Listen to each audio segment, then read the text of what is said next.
Hello, everybody, and welcome. I am Dr. Andrew Neville, and welcome to our live Q&A today. We're going to be talking about my favorite subject, which is adrenal fatigue. Terrible name for a very common condition, very commonly misunderstood, misinterpreted, denied. Everything goes wrong when we're starting to think about adrenal fatigue. And my hope is that today, by doing this Q&A, that we can dispel some of those errant beliefs, some of the misinformation, right? Some of the lack of awareness around adrenal fatigue and what it is and what it isn't.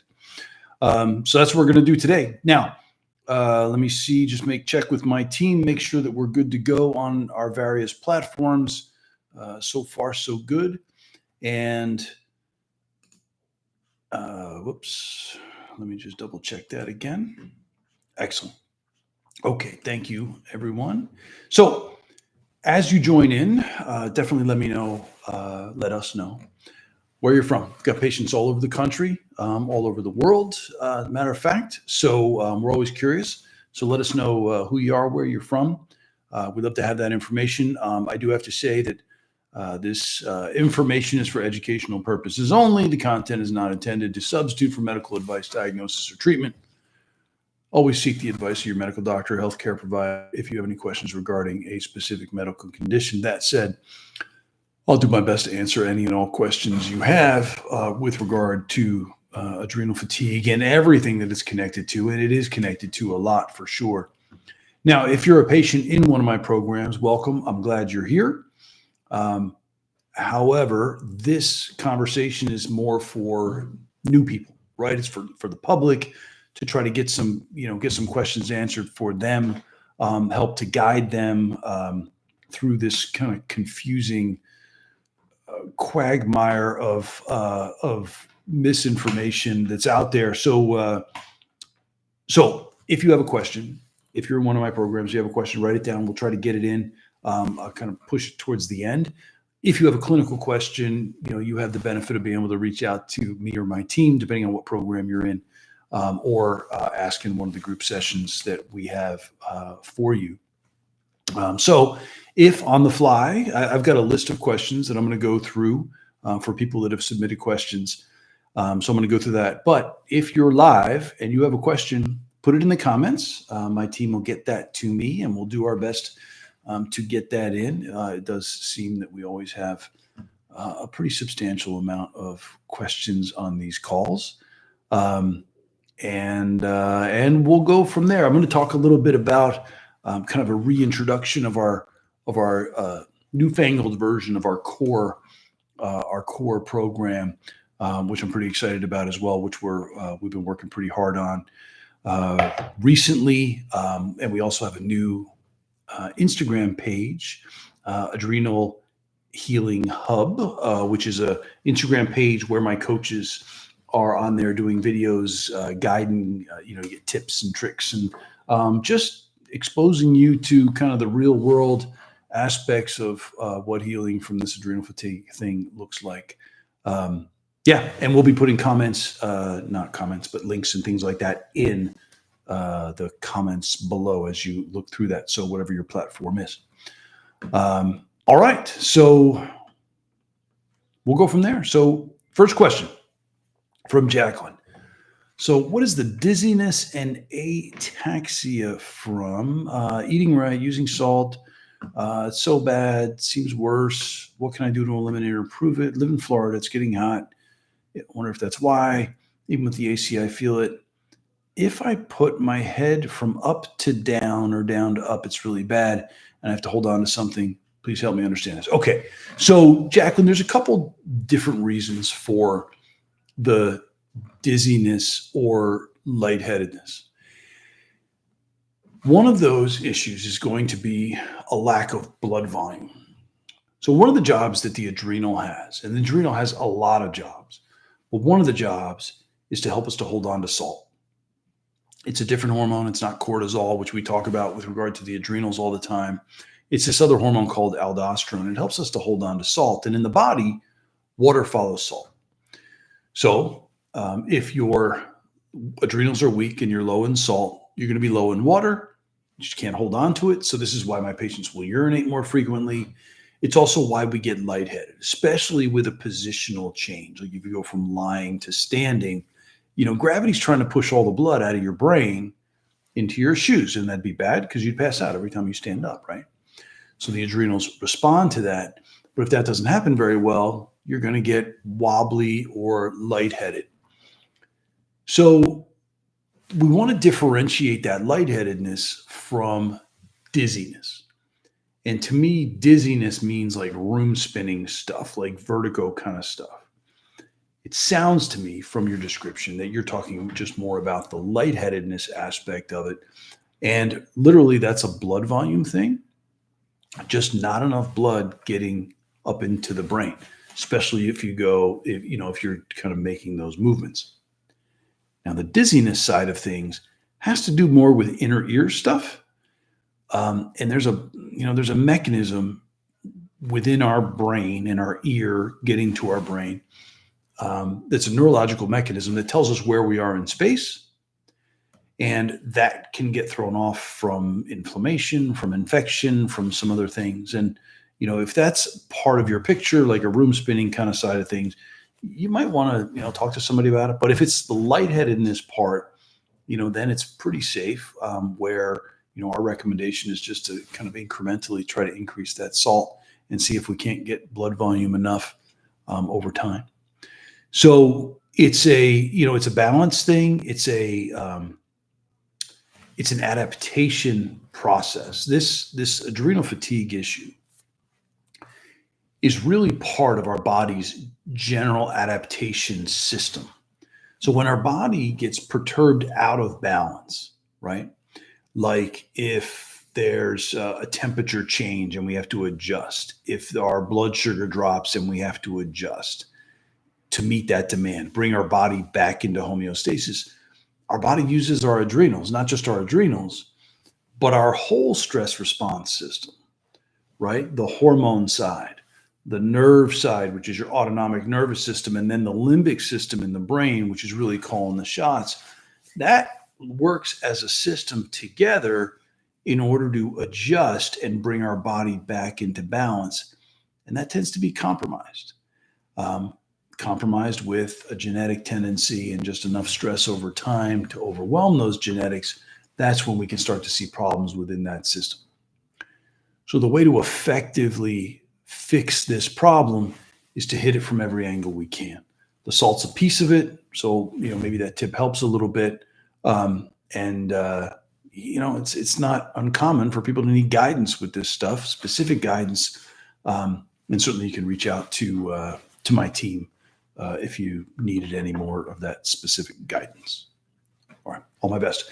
Welcome, everyone. As you join in, let us know where you're from. We're always curious. And if you have any questions, put them in and we'll try to get to them. IVA, sorry. After a crash, I always end up bedridden for a month. Is it possible to make recovery periods shorter and lighter? Thank you. Well, you're welcome.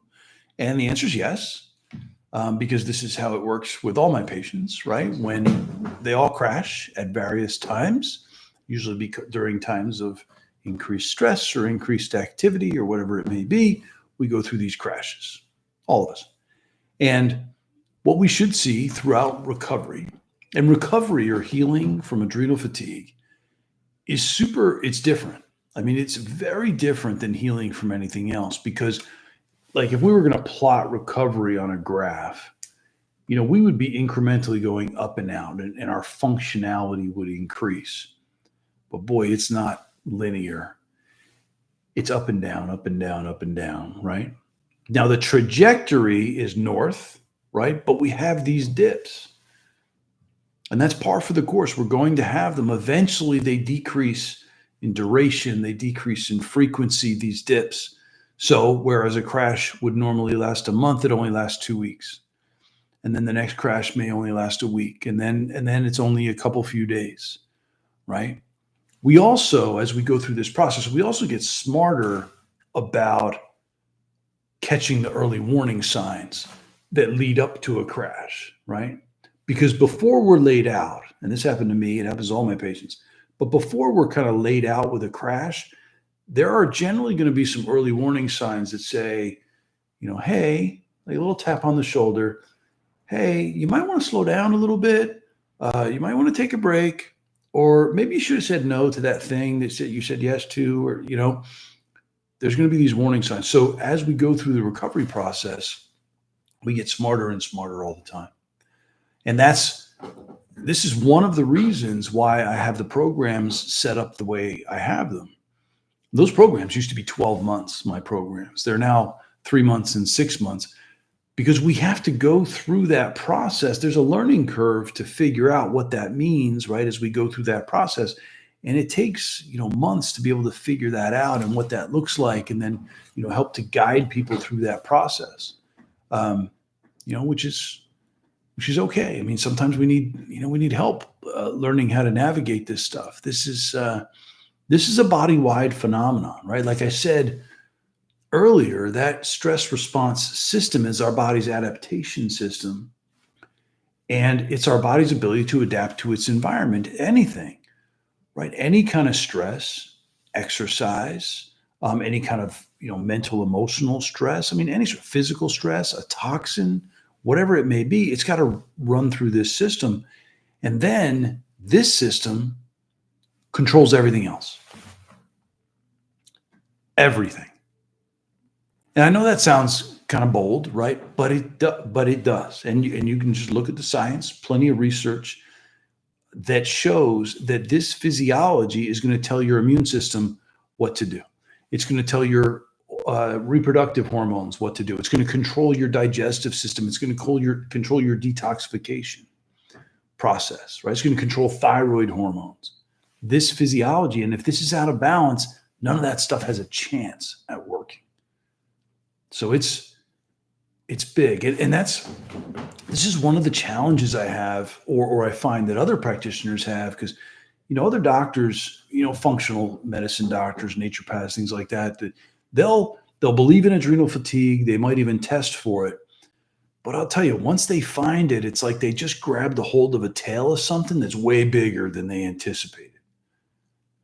And it takes help. It takes guidance with this, right? Some expertise maybe. So, okay. So Leanne says, hello, Dr. Neville. I live in New Hampshire. I have a question about DMSO and MSM.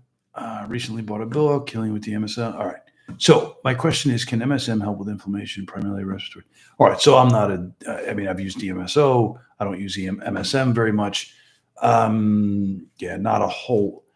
I don't use these things to heal the nervous system inflammation. So these are anti-inflammatory things. MSM is primarily anti-inflammatory. DMSO is more of a carrier of whatever you put in it, but it has some anti-inflammatory process. The number one way, Leanne, to control inflammation is to restore your body's own anti-inflammatory mechanism. All right? Because our body knows how to control inflammation. I'll give you 3 guesses as to what that mechanism may be. And the first 2 don't count. So yes, if you're saying it's my adrenals, it is your adrenals, right? Cortisol is our body's main anti-inflammatory. Cortisol is a steroid, right? All these anti-inflammatory steroids, basically these molecules, prednisone and prednisolone and dexamethasone, hydrocortisone, they're all mimics of cortisol. Fix the cortisol problem, and then you don't have the inflammatory problems anymore, right? So that's really the key. All my patients deal with inflammation. My focus is on fixing the underlying problem, this underlying mechanism, which drives the inflammation, shift that physiology back, and the body resolves the inflammation on its own. Can you take these natural anti-inflammatories? Sure. I don't have a problem with it, and it might help a little bit. I mean, I use, some herbal anti-inflammatories here and there, but I'm always going back to target this underlying problem. And again, this is the challenge that's out there, right? Because let's assume somebody has what we'll call adrenal fatigue. Terrible name for this. Most accurate name, is to call it a broken stress response system or a stress response system dysfunction, right? That stress response system gets broken. We shift. We're in fight or flight too much. Fight or flight causes excess damage in the body, just wear and tear, right? Like a zebra running from a lion, like perpetually, like there's going to be some damage, right? Or driving your car down the road 100 miles an hour, there's going to be some wear and tear on that thing, right? The wear and tear in the body is in the form of oxidative stress, which leads to all the symptoms we associate with adrenal fatigue. It's from that damage: anxiety, depression, fatigue, brain fog, insomnia, weight gain, blood pressure problems. All that stuff comes from that damage. There's plenty of doctors out there that will spend lots of time and your money chasing after those symptoms. I just had one I talked to earlier today. She's using amino acid therapy to try to fix all her neurotransmitters because they have taken a hit because stress physiology depletes our neurotransmitters. So they're using a bunch of supplements to try to fix that stuff. And lo and behold, it's not doing what they would expect, like they read about it in the book. Because it doesn't, because it's a secondary problem, right? So you can chase after these symptoms in the form of natural medicine or functional medicine or pharmaceutical medicine. I mean, that's most of my patients are on antidepressants, anti-anxiety meds.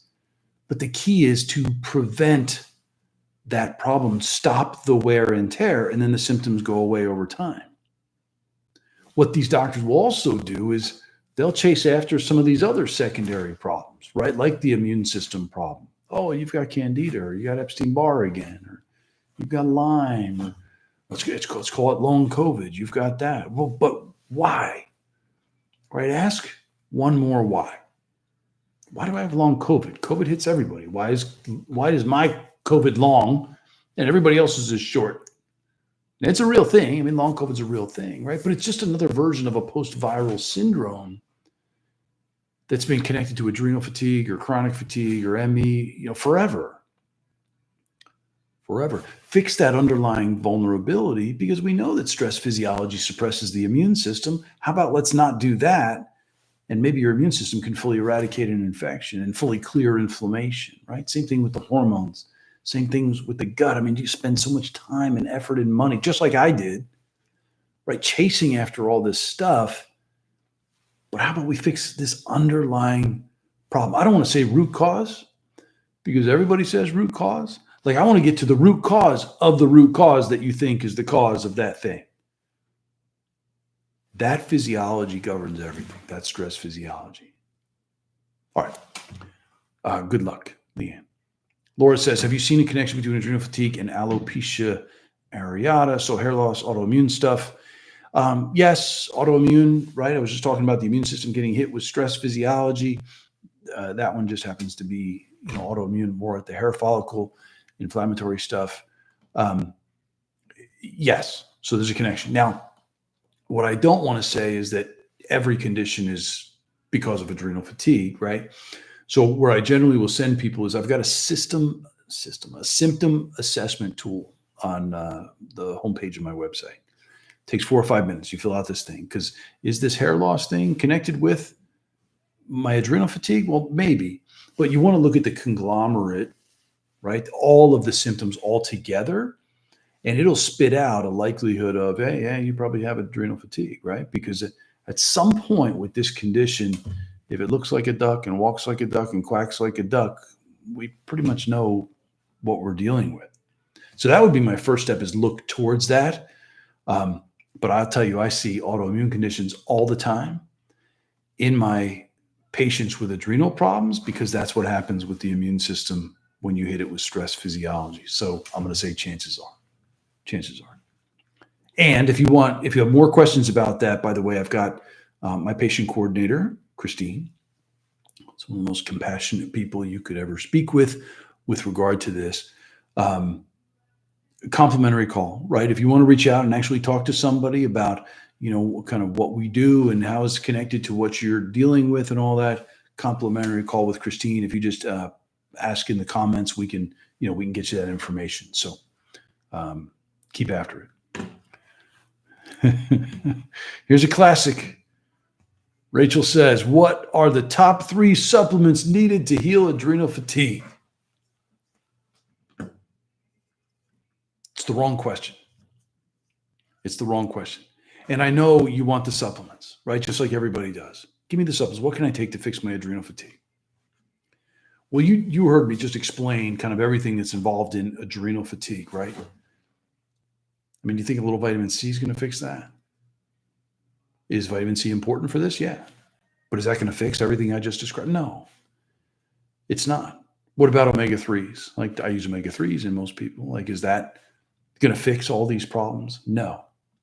And on top of all of that, supplements are just that. They're supplementary to a bunch of other healing that has to happen. So the way to fix this, Rachel, and I'm not coming down on you, I get it. I mean, it's my instinct as well. But supplements don't fix adrenal fatigue. Do I use supplements? Yes, I do. They help to expedite the process if they're used the right way, which I find most of the time they're not, but if they are. But the key is we've got to put together your therapeutic puzzle, right? Yours compared to everybody else's. And there's some common kind of central pieces of this puzzle because everybody has the same physiology, right? The hormones, the nerves, and the limbic system with the stress physiology. But even those central pieces, their shape is a little different. The orientation is a little different. And beyond the central pieces, everybody's puzzle is a little bit different because we're all unique. So we've got to look at dietary factors. We got to look at lifestyle. We got to look at movement. We've got to look at thought patterns. We've got to look at past trauma. We've got to look at current stressors. We got to look at toxins in your environment. We've got to create enough space in this bucket so that your body's not so trigger happy, so you're not so stuck in fight or flight all the time, causing excess wear and tear, while at the same time you're suppressing the healing and repair physiology in your body. I mean, that's ultimately the goal. Turn off the wear and tear, turn on the healing and repair. That's how you fix this, not just with supplements. Okay. Be cozy. Hi, please can you describe what we ought to eat before bedtime? I've tried plain Greek yogurt, non-fat, nuts and berries, but it made me wake up around 3 a.m. with an adrenaline spike. Okay. So with my certified holistic nutritionist, Jermaine Coaxum, we wrote a Stress Less cookbook. So that would be the first place to go, which talks about a variety of options within the realm of this hypoglycemic diet that's super important. The first thing is don't do non-fat, right? Because we need the fat, right? We need the fat. I try to avoid manipulated food, right? When man has manipulated food or man has manipulated Mother Nature in general, we tend to screw it up, right? So if fat was in the dairy from the cow, then fat should be in the dairy, eat it. And the body uses that fat for blood sugar and to support and balance more so than the protein. So with a hypoglycemic diet, just for everybody, which is important to control the blood sugar. We want to prevent the blood sugar from dropping because anytime the blood sugar drops, your stress response has to kick in and get that sugar up again, and so you don't pass out. So that's important. That's when you'll get cortisol or adrenaline. So we need the hypoglycemic diet, right? Which is small, frequent meals, more protein and fat, and low sugar and carb. And protein and fat most easily comes in animals and animal products, right? But don't do the non-fat stuff. Right? Instead of chicken breast, do chicken thighs, a little more fat, right? So some kind of a variety. Dairy's a great one, right? Dairy can work, but you got to have the fat in it. And ultimately you got to experiment with it a little bit. But you're going the right direction. That cookbook has a ton of answers or suggestions in there as well. Okay. Michelle says, how does adrenal fatigue differ from adrenal insufficiency? Also, I'm reading that many doctors don't recognize adrenal fatigue. If so, who does one see for that? Okay. Adrenal insufficiency is an official diagnosis, right? So if we're looking at the scale or spectrum of adrenal issues, you've got Addison's disease. Addison's disease is complete adrenal failure. Usually it's autoimmune. Complete adrenal failure. Adrenals don't work. That is diagnosable. Doctors will recognize that. And in fact, when you go to conventional doctors, they will do what they can to rule that out. And if they rule that out, then they're going to say you don't have an adrenal problem. That's what they're taught. That's the only code, right? Just short of Addison's disease, which is complete failure, is adrenal insufficiency, which is also, that's an official diagnosable problem. Sometimes that's missed. And it's just slightly less problematic than adrenal failure, right? Or Addison's disease. But that is sometimes missed. That's a diagnosis as well. Adrenal fatigue is short of that, right? So if we put everybody on a bell curve, optimal adrenal function is in here. Vast majority of my patients will pass the tests that they give, which are miserable, but they'll pass the tests that they give to rule out adrenal insufficiency and Addison's disease, yet they can still have an underlying adrenal problem. You would go to an endocrinologist to rule out the fact that you have Addison's disease. It exists, but it's incredibly rare. You know, it's a couple few people in like 500,000. I mean, it's very rare. Now, adrenal fatigue, however, is incredibly common, but conventional doctors are taught that if you can rule out failure, then you don't have an adrenal problem. Now, if we think about that logically, it doesn't make sense. Because if we look at your other hormone producing glands, let's look at your thyroid or your ovaries. Well, they'll let you have an ovarian hormone problem short of complete failure. They'll let you have a thyroid hormone problem short of complete failure, but not your adrenals. If your adrenals are functioning at all, they're functioning perfectly, no problems whatsoever. So that's one of the reasons why this condition is terribly misunderstood. Add to that the fact that the adrenals don't work by themselves. They're just the ones releasing cortisol and adrenaline, but they don't decide to do that. Somebody's telling them what to do, right? So we've got to look at the hypothalamus and the pituitary, but that's only the hormone side of your stress response system. Then there's the nerve side of your stress response system.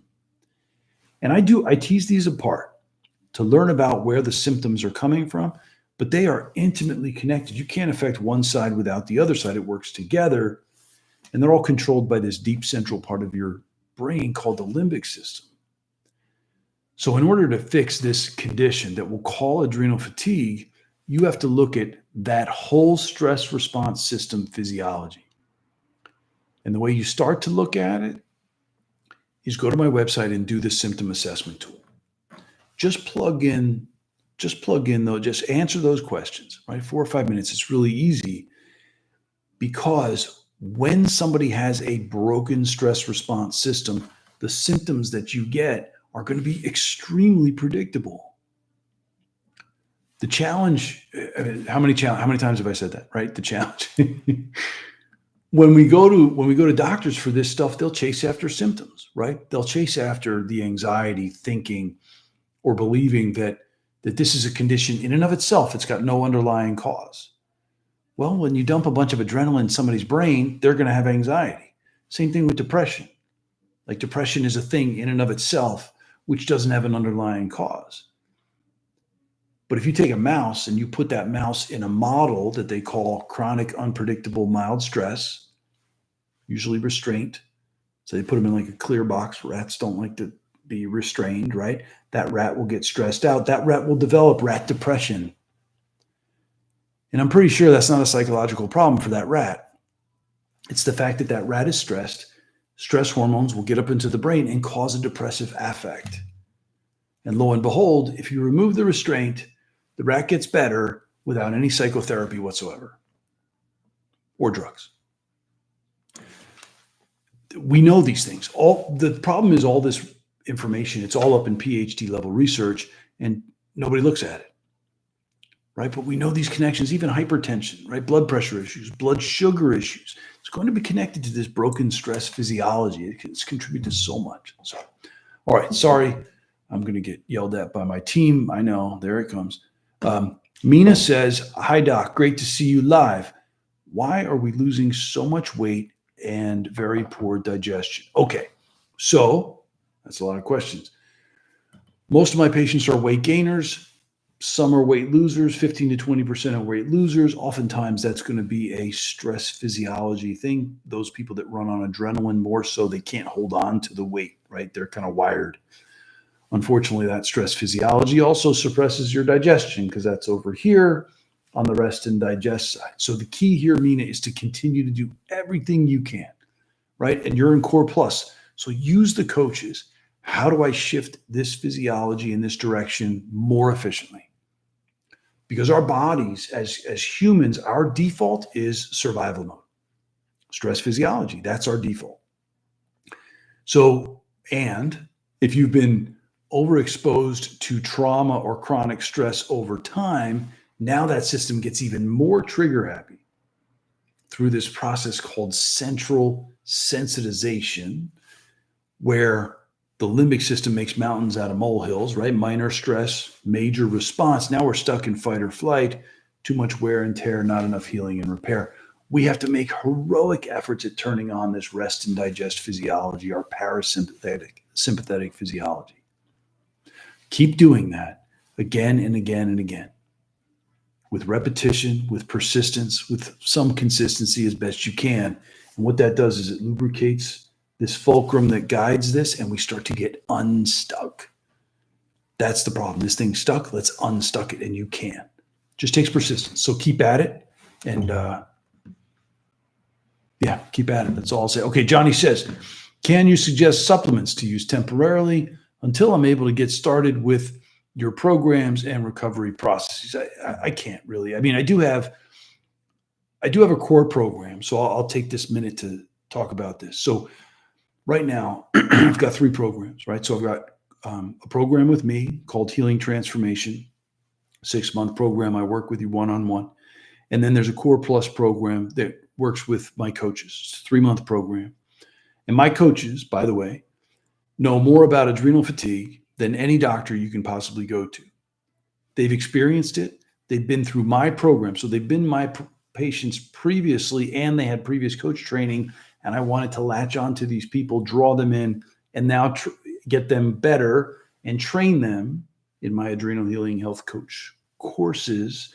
And I work with my coaches on a weekly basis, constantly in contact. They are phenomenal. That Coach Plus program works incredibly well. Short of that, there is a program that we're revamping right now, so it's not accessible yet. It is called Core.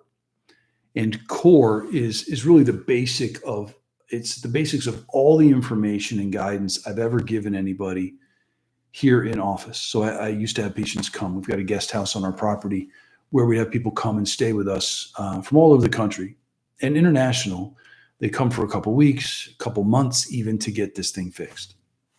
Now, most people don't have the resources to get that kind of care, right? So we've come up with these programs to make it more accessible for people.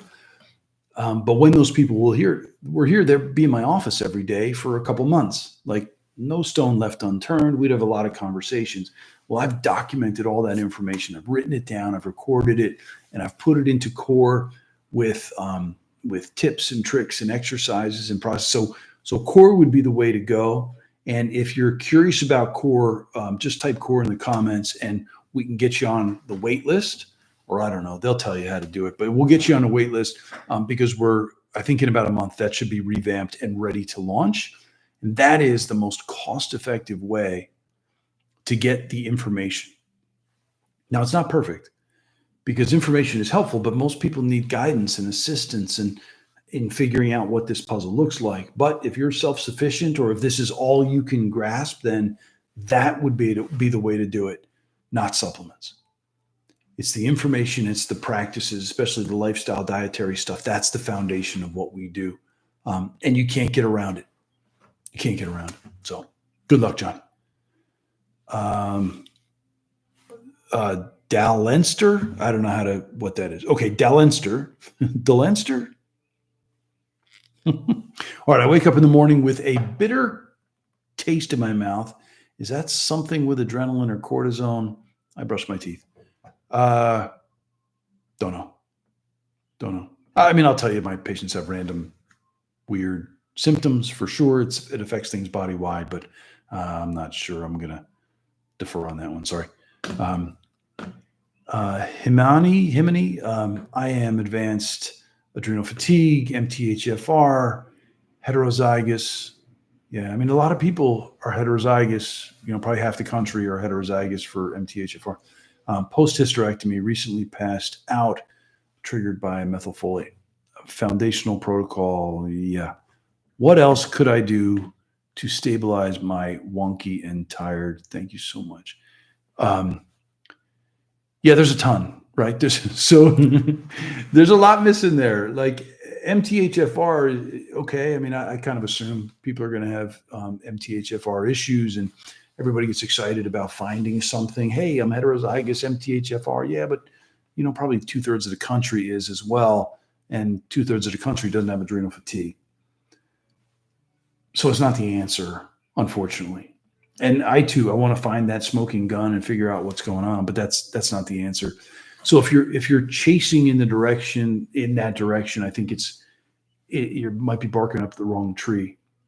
What you want to do is, I would dig in, right? I'd go to my YouTube channel and just learn, right? Just learn. I mean, I've got hundreds and hundreds of videos explaining the ins and outs of what this stuff is, what it isn't. And there are so many secondary and tertiary things to chase after, so many different red herrings that, my effort is always, how do I shorten that time frame where people try all this various stuff before they finally get to me and they're like, okay, now you fix it. Right? I tackled Epstein-Barr, that wasn't it. I keep treating Candida and it always comes back. Lyme isn't it. Doctors got me on hormones. I'm doing the thyroid thing. I've detoxed up, out, inside and out, and all that stuff, temporary results at best. What has to happen is you've got to focus on asking one more why. Why do I need to detox all the time? Why does Candida keep coming back? Why does my Epstein-Barr keep coming back? Why do I need all these hormones? Right? Postmenopausal women have been going through menopause, for thousands of years without hormones. Why do I need hormones? Again, that's going to go back to the adrenals. So go and keep investigating, keep looking, because you're all around it, but there's more to it. There's more to it. Okay. Brooks says, hello, curious your opinion on castor oil packs. I don't mind castor oil packs. I'd love to see better research on castor oil packs, but I've had some patients benefit from them. It's gentle. I'm all about gentle interventions, and they can be helpful. I like to have more science around this stuff, but I got no problem with them. Fine, safe. Sarah says, if there's a correlation between adrenal fatigue and endometriosis, will the symptoms of endometriosis resolve over time if the adrenal fatigue is addressed? Yes. Endometriosis is going to be this estrogen dominant kind of a picture, and that picture is really prototypical of a woman who has adrenal fatigue, because that stress hormone goes to the hypothalamic pituitary ovarian hormone axis, shifts it, and causes an imbalance in estrogen and progesterone in the direction of estrogen. Too much estrogen messes with your period, heavier periods, but you can also see fibroids, endometriosis, ovarian cysts, things like that. So underlying cause, I'm going to target the adrenals if that's there, and most often it is. Rebecca says, is it common for adrenal fatigue patients to experience hair loss, thinning? Is there anything to combat this? So yes. And we talked about autoimmune hair issues. There's hormonal hair issues as well, having to do with androgenic problems like testosterone, that kind of a thing. And there's also just stress induced, right? I mean, if you look into the research, there are anecdotal reports, right, of people, sudden extreme stress, and people have lost all their hair, right? I mean, that's sudden and extreme. Most of the time it's just little by little. But if you think about it just from a logical perspective, if you're running from a tiger, right, your body's not really focused on growing hair, growing nice nails, things like that, right? It's going to focus on battle, right? It's wartime. some error message up in my, okay. So that's what it focuses on. It's not going to build bones, build hair, skin, like all that stuff. It doesn't care about that. Wound healing is shut down, right? So the way to fix that is to shift this physiology, turn off the damage, turn on this healing and repair side of our physiology. That's the way to get to it. Okay, Lauren says, how do low LH, FSH, these are pituitary hormones, how do low LH, FSH levels tie into the HPA axis dysfunction? What supports better pituitary signaling? Thank you. And your outstanding coaches for all your support. Well, thank you, Lauren. So we've got the HPA axis, right? Hypothalamic pituitary adrenal axis. There's also an HPO axis, or hypothalamic pituitary ovarian or testicular, but ovarian axis. And then there's a hypothalamic pituitary thyroid hormone axis. They all work the same. The hypothalamus stimulates the pituitary with a hormone. So if we go HPO axis, hypothalamus stimulates the pituitary with GnRH, which is a growth hormone, or gonadotrophic releasing hormone. And then the pituitary releases LH and FSH. That goes to the ovaries and tells the ovaries to release estrogen and progesterone. That happens to be suppressed with stress physiology. Because when that HPA axis is cranked up, that cortisol goes to the hypothalamus, suppresses it. Goes to the pituitary, suppresses it. LH, FSH. Goes to ovarian hormone, suppresses it. It does the same thing on the hypothalamic pituitary thyroid hormone axis.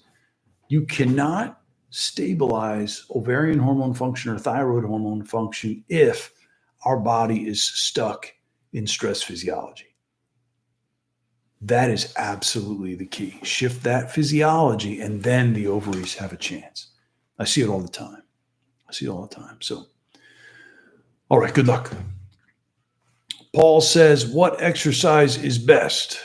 Just in general, for who? For training for a marathon? Or so if you have adrenal fatigue, and this is a tough pill to swallow, but if you have adrenal fatigue, the more you exercise, the slower you'll heal. And I know that's tough. It's tough to hear, right? But exercise is a stress on the body, right? Exercise is a stress on the body. And if your bucket is full, your bucket of tolerance for stress is full, and there's no room, even a good stress of exercise can be problematic, can keep your physiology stuck in fight or flight, and it can be an issue, and it can slow things down. So most of the time in the beginning, I am backing people away from exercise. And that's hard because I know the research on exercise. I know we should all exercise, and I'm pro exercise, right? But in the beginning, when I was struggling with this, I couldn't do it either. I can now, but I couldn't then. And if we get to now, then what exercise is best? The exercise you can tolerate without feeling worse. Don't push it, right? People used to tell me, doctors would tell me, of course you're tired. You're not exercising enough. I'm like, I don't know. I don't think that works. I don't think I feel good. So I tried it, and then I crashed, and then I come back in. Well, no, you still have to do it. So I did that a couple times. And then I realized these dudes with the white coats, they didn't know what they were talking about because they made me feel worse every time I did it. And then when I backed off, fixed this underlying physiology, gradually that's when, my body healed, and I got to the point where I could do intense exercise, CrossFit, P90X stuff, right? So the exercise that you can tolerate is best. In the beginning, I'm usually looking at slow movements, stretching, yoga type stuff, but then even intense exercise. And, what is healthy is intense exercise is healthy. We should get to that point where we can do it, but not listen to your body and not if you're dealing with adrenal issues. Okay, we can do it. Sabine says, can ribos nigrum chemotherapy be a good natural support for completely adrenal? I've never used it. Sorry. So high in vitamins. Ribos nigrum is black currant, I think. I don't know what chemotherapy is. There's a lot of stuff out there, right? But lots of vitamin C, right? So certainly I use lots of vitamin C. And she continues, I take 50 milligrams sertraline for hyperacusis in the morning. 2 times Xanax morning for anxiety, but still have a very busy mind all day. Can I combine with Cerephos? Because I want to stop the Xanax. Once I'm more calm and stable, is this possible? Which neurotransmitter does it work on? Okay. All right, Sabine. Sounds like you know a little bit about what I do and how I do it. I can't give you specific recommendations because you are not my patient. But I will. Most of my patients are treated with antidepressants and anti-anxiety meds, similar to you, because that's what we do, right? Doctors will chase after these things, and they're fine, but they don't fix the problem, and that's the issue, right? Because what they're doing with the meds is they're covering up the symptom. But if you haven't fixed the underlying problem, this condition is going to get worse over time, right? So it's like putting a little piece of tape over your check engine light in your car. Problem's not going to go away. You might not see it, and it's going to get worse over time. So I'm glad you have this awareness now. That's not the answer. Oops, let me do things differently. Yeah, I mean, I would recommend you talk to your doctor, but I have used Cerephos in numerous patients on and off medications. Cerephos doesn't work on different neurotransmitters. It works more on, or potentially all the neurotransmitters, more on the hypothalamus pituitary. Cerephos gets into the cell membranes and make those cells work better together, and it can kind of calm things down.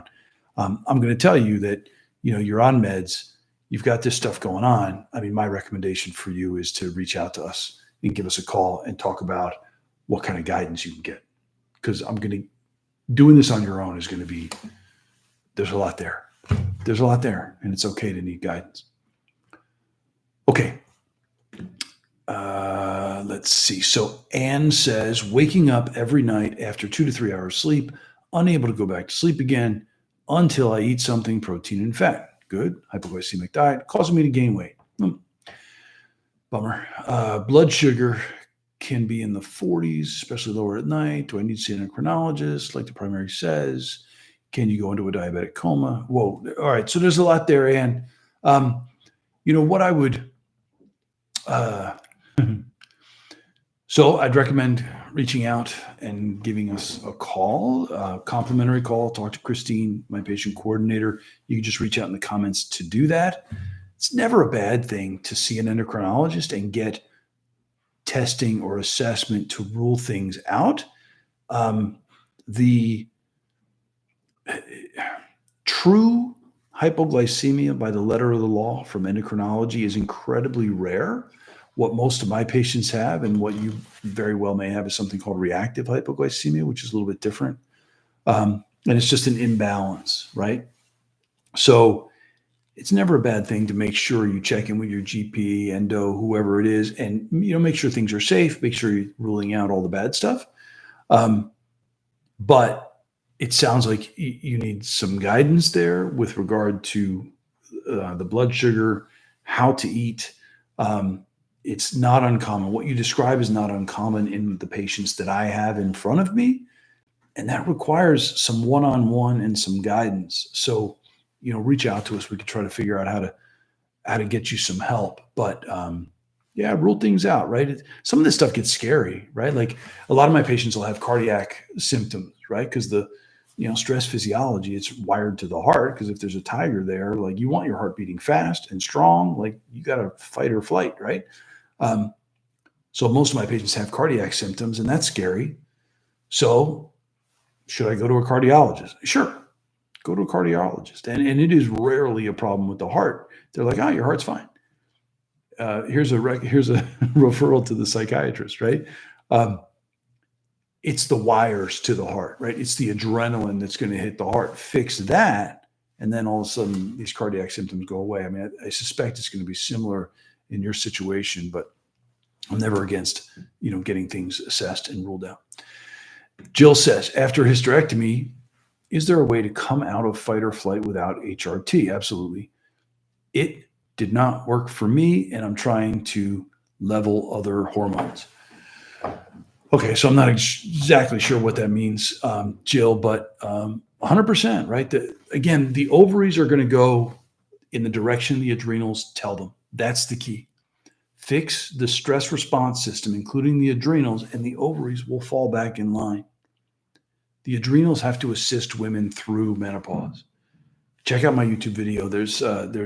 I've talked about that a ton.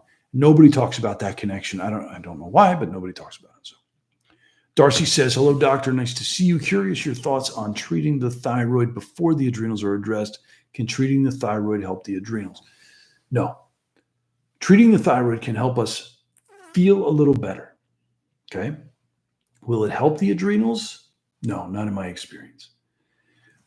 What we know, and this is why, so there's a reason behind that. What we know for a fact is that stress hormone suppresses the hypothalamic pituitary thyroid hormone axis on purpose. So I believe in the wisdom of the body. I believe there must be a reason as to why the adrenals will suppress the thyroid. Are then we supposed to just crank up the thyroid? So to me, the answer is no. That means we're cranking up an engine that might not have the oil and gas to run it. And I see people feel better temporarily and then they can crash worse. So if I ever have a choice, I'm always treating the adrenal side of things first. And then quite often I don't have to treat the thyroid because we've just shifted this physiology. Now we're not suppressing the thyroid anymore. And the thyroid actually kicks back in on its own. Okay. Good luck. Whitney says, which problem comes first, adrenals or thyroid? Just answered. Rewind a minute and go there, Whitney. Joanne says, gained 10 pounds of belly fat in the last few months. Why? Oh, I don't know, about 100 different answers. I would check, if you're thinking, is my weight gain associated with the adrenal fatigue, that kind of thing, go to the symptom assessment tool on my page, answer those questions. It'll give you some ideas. Weight is almost always an issue with my patients because it's about calories in, calories out, and then a bunch of metabolism that has to happen in the middle. The metabolism is broken, right? So our metabolism is our body's ability to take energy from food and turn it into this universal form of energy so we can use it to do stuff, to do anything. It's called ATP. That happens at the mitochondria, governed by the adrenals and the thyroid working hand in hand to make that happen. That's all broken. Well, calories out is a problem because that's exercise. We talked about exercise earlier. Well, that's compromised somewhat. So calories in is kind of the only control knob we have, but we can't go too low on calories in because that puts you in starvation mode and that triggers stress physiology as well. So you're walking a bit of a tightrope until things balance out for sure. So reach out. Reach out. We can help. I mean, this is for everybody. Like, we can help you fix this. And we can fix it faster. Like, that's the thing. You can get better on your own, right? You can get better a whole lot faster with a little guidance, right? Whether it's with my coach program or the program with me. I mean, that's just the reality. So, all my best. Okay, Nancy says, do I continue to use Celtic sea salt for the rest of my life? The core program has worked excellently for me. Thank you so much. Thank you, Nancy. I appreciate that feedback. Yeah, if you've got adrenal problems, you're going to tend to need a little more salt than the average person, probably for here on out. You should need less, and as long as there's not like there's a couple hallmark symptoms of needing more salt, right? Like the frequent urination or the lightheadedness, stuff like that. But and salt's good, right? We all need sodium. We all need salt. It goes down to these little sodium potassium pumps that are in every cell. It's crucial. Salt's gotten a really bad rap in society today. We need sodium. I mean, we don't need the sodium in like processed foods and all that stuff. But once you cut all that stuff out, the sodium tends to be low. So this unrefined sea salt, like Celtic sea salt, it's perfectly fine. Good for you. Okay, Kathy says, had major surgery 10 days ago. Adrenals are struggling. What's the best thing for them?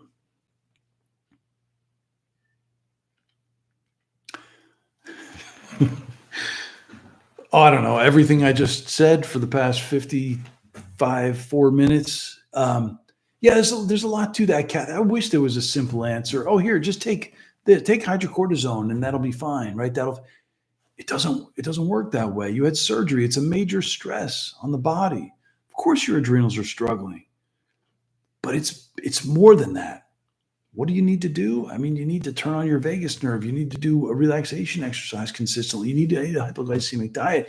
You need to make sure your sodium's up a little bit. You need to find balance in your body and in your life. You need to scoop some things out of the bucket. We need to poke as many holes in the bucket as we can. We need to make the bucket bigger. And yeah, there's a lot to it, right? There's a lot to it. I mean, it can happen.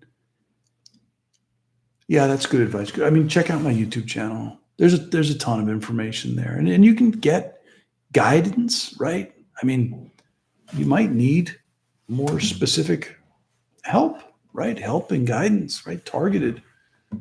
So good luck, Kathy. Okay, Shade Viking says, doctor, is it normal if my adrenal glands feel tight and sore? Sometimes, yeah. Sometimes there's an old test that had soreness over the adrenals, Rogoff sign. I forget, name from some old old doctor who used to study adrenal issues, where you can feel the adrenal swelling, especially in times of stress. So it's possible. It's possible. I mean, I'd refer you to the symptom assessment tool to see if everything else fits. That's the big thing. Amber Ray says, how fast do you think it takes to heal someone in stage 3 adrenal fatigue? So Amber Ray, it depends on whose staging system you're looking at. If you're looking at stage 1, 2, and 3, just loosely how I look at it, and there's early stage, middle stage, later stage.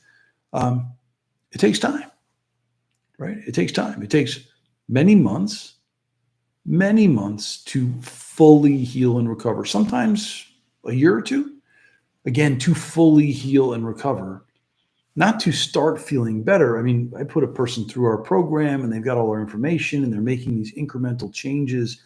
And the changes I make they're super specific. Like, I'm not chasing after all this ancillary stuff. I'm focusing on, getting the most bang for your buck. Do this, and then this, and then this, depending on who you are and what things look like, to get this physiology to shift as fast as possible. So I want to notice, if I have a follow-up conversation with somebody in 4 to 6 weeks, I want to see them feeling better. And 90-some% of them do. It's incremental, right? And then their what I call functional capacity incrementally increases over time, little by little by little. Yeah, but it's going to take time. It's going to take time.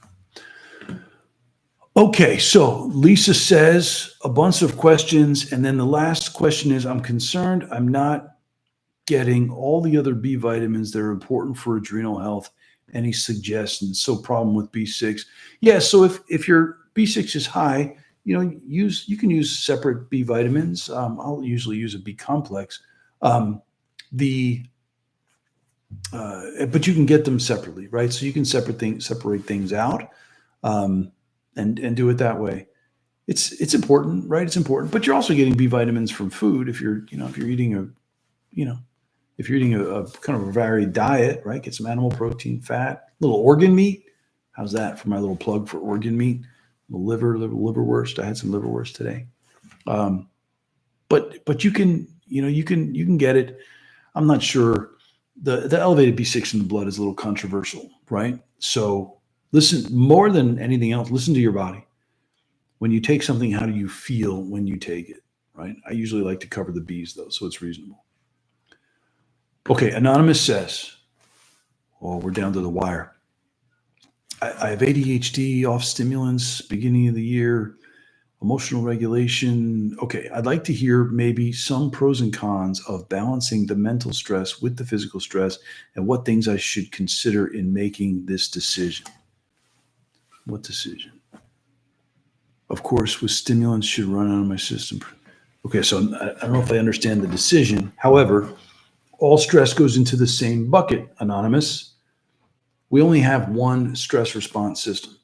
And when Hans Selye studied rats and figured all this stuff out, he learned that no matter how he stressed his rat, they would develop the same adrenal problems, right? Whether it was toxins, over-exercise or exercise challenge test, restraint stress, social isolation, mazes, mental stress, physical stress, emotional stress. It all went into the same bucket and they all developed these problems. Now, what Dr. Posnecker says, my predecessor, what he said and what I agree with was that emotional stress is worse than mental stress, which is worse than physical stress. So if I can ever exchange a physical stress for a mental or emotional stress, I'm going to do it. But it does all go in the same bucket. And the goal with what we have to do is we got to make room in your bucket.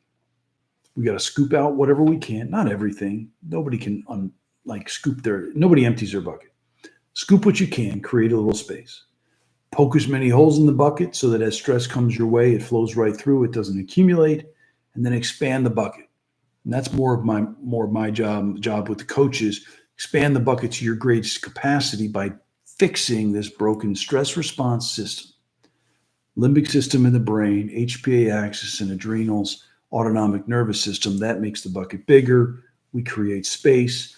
Now there's tolerance. Now you're not stuck in fight or flight. Now you can turn off the wear and tear, turn on the body's ability to heal itself, the healing and repair side. Step back and let the body do the work. Our bodies know how to heal. They know how to heal, but they're not going to if they think there's a tiger in front of us all the time. So we got to do everything in our power to shift the physiology. All right. I think I'm done. Thanks, everyone. I appreciate it. Reach out to us if you have any questions. Check out the Instagram channel, especially my coaches. My coaches are awesome. You will love them as much as I do. Adrenal Healing Hub at Instagram. Check out the Facebook group that we have, which is a private group, open to the public, but it's a private group called Healing Adrenal Fatigue Holistically. You can check that out as well. Go to my YouTube channel. Take a look at all those videos. And the last thing I'll share is yes, you can do this on your own. But if you want to cut to the chase, just reach out because chances are we can get you there faster. And I know I've done it, right? I tried to heal myself and it's a lot of work. It's a lot of work to figure out what's good, what's bad, what can I do? What do I have to let go of? And what do I have to pay attention? What do I have to focus on? Because there's so much noise. There's so much noise. That's why we do this. There's so much noise out there. You don't know what to focus on. You could just put all that stuff aside and say, okay, could you tell me what to do? Because we'll do it. All right. All my best, everybody. Take good care and reach out if you need anything. Bye.